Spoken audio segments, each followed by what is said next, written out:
Welcome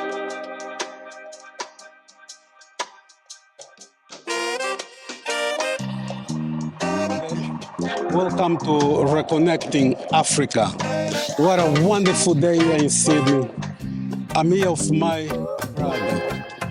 We just bumped on the train and we could not talk due to regulations. It was a quiet car. And I really thank you to say a few words to Reconnecting Africa. So stay tuned.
Thank you guys. Welcome to Reconnecting Africa. What a wonderful day in Sydney. I just bumped to one of my brothers. Yeah. Nice to meet you. Nice meeting you, my brother. What's your name, man? My name's Stephen. I'm 25 at the moment. I was born in Australia. My parents, they come from Ghana, so I'm Ghanaian Australian. And right now I'm in Sydney. Steve, what do you do for a living? So right now I study. Okay. Yeah. What are you studying? I'm studying medicine. Oh, congratulations, man. How long to go? Another 2 years. I did my undergrad up in Newcastle. I did a little bit of engineering, then I switched to medical imaging. And I spent most of my life in Australia, but I've always been going back down to Ghana. What's made you study medicine? So my parents, they're academics. They do research in university. Okay. I like research, but I don't want to commit myself fully to it. So I think that medicine's a good balance between, practicum and academia. So, okay. Yeah. What inspired you to go to this field?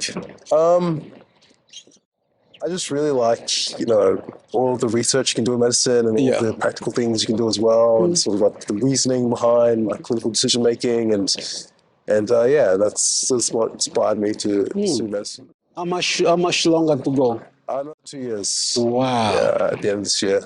Wow.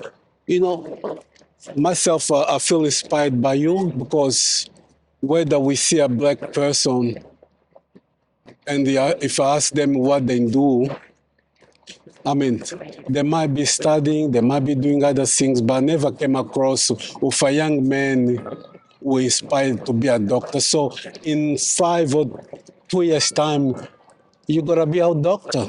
Yeah, I'll be an intern, yeah. Wow. I'll be a junior doctor. Yeah. What's your message to those black people? Not just the African background people, but people from around the world that are inspired to be something in life. What's your message to them? Well, it's just a lot of hard work. Yeah. It's certainly something that I couldn't have done alone. Like I had opportunities that might not be available to everyone, but I was also lacking opportunities that were available to other people. It's something that you have to be focused to do, something that you have to really desire to pursue. But there's always opportunities if you work hard. But you need to work hard. You need to remember your roots. You need to remember the fact that you don't do anything by yourself. Nobody ever achieves anything on their own. It's important that we come together as a community to work towards like. Okay. Have you had any things that probably made you think, oh, better give up? On the way, so I wouldn't really say there's anything that's made me like think of giving up. Medicine, like it's a little different studying it versus what you think it's going to be Sure. going in. Yeah. It's a lot of memorizing content. And yeah, sometimes it can be, not the most intellectually stimulating Yeah. sort of thing. When you compare to things like, mathematics or Yeah. physics, but like I've committed myself to this path, and I know that I'm going to commit to the 4 years and complete the degree and complete this as my career because it's a good career. So yeah, there's not really anything that's made me consider like giving up. Your opinion on the misconception going around that black young people they only do wrong things and commit crime, then don't do anything in Australia. What's your opinion on that? Well, I think it's like all the problems that people might say. They're a consequence of like circumstance. Like I had opportunities.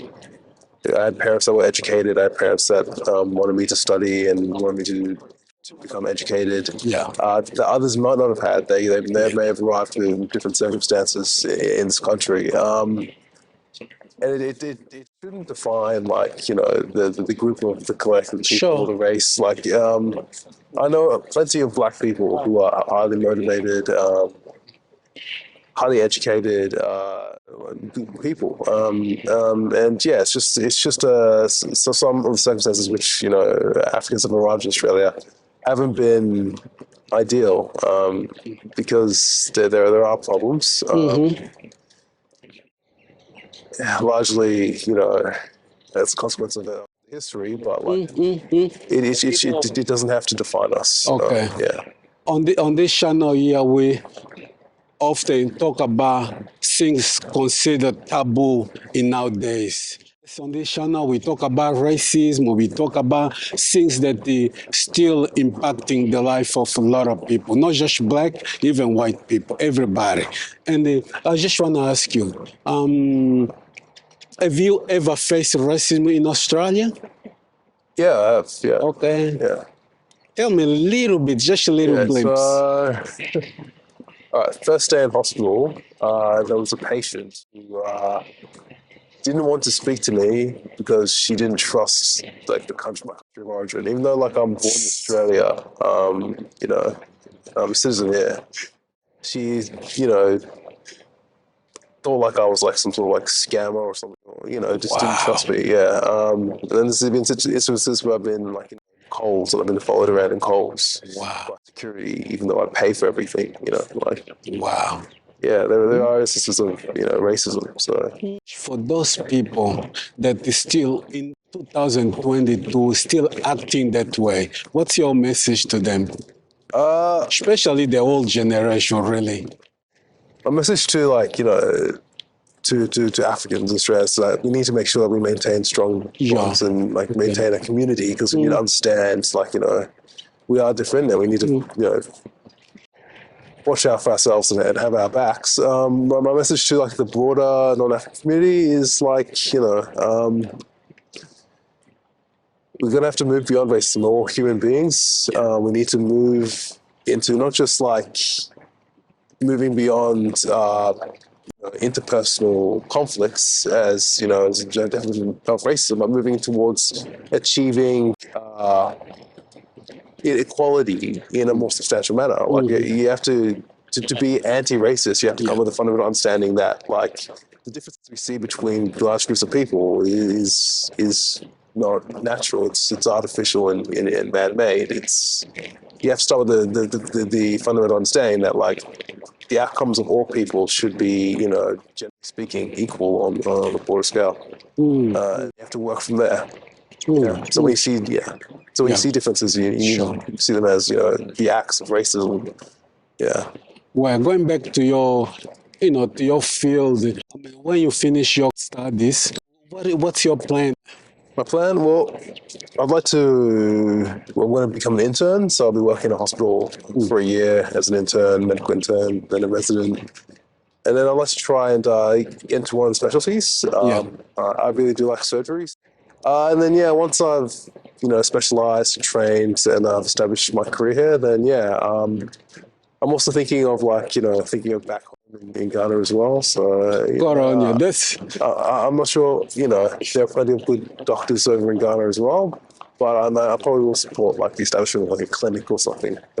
I'm sure those girls will agree with me, is that the doctors always needed, isn't it? Because the doctors that we have, whatever community you're talking about, those doctors, they need a replacement, getting older, so new generation has to replace. I'm sure whatever you do in the future, whether here or in Africa, will be welcome, I mean, and, it'll be good to, if you, one day go back to Africa and you know, use your skills there. Back then, you can't forget where you born. You know what I mean? You were born in Australia.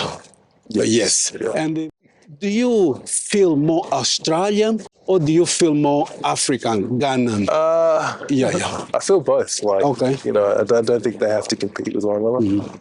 Like, I was born in Australia. I spent most of my life in Australia. My parents were always, instilling like my cultural heritage from Ghana while growing up in Australia. So like, I feel blessed that I can both call Australia and Ghana home. Like, it's nice having two homes. So yeah, Okay. I wouldn't say there's one.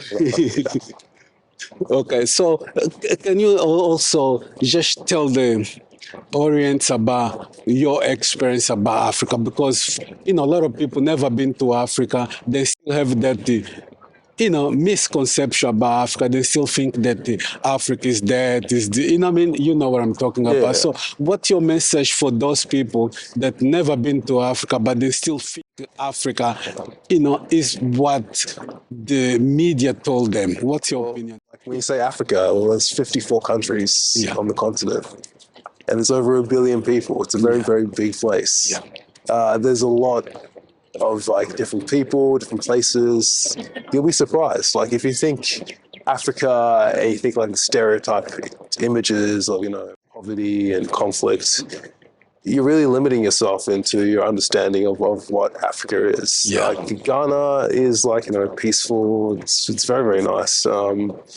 There's lots of like variety in terms of like people you'll meet, the places you'll be, the places you'll live. Like, it's just as diverse as like, Europe. Like if nobody says, "Oh, you've been to Europe," and just leaves it as that. Yeah, everyone says like, "I've been to Poland, I've been to Croatia, I've been to Italy."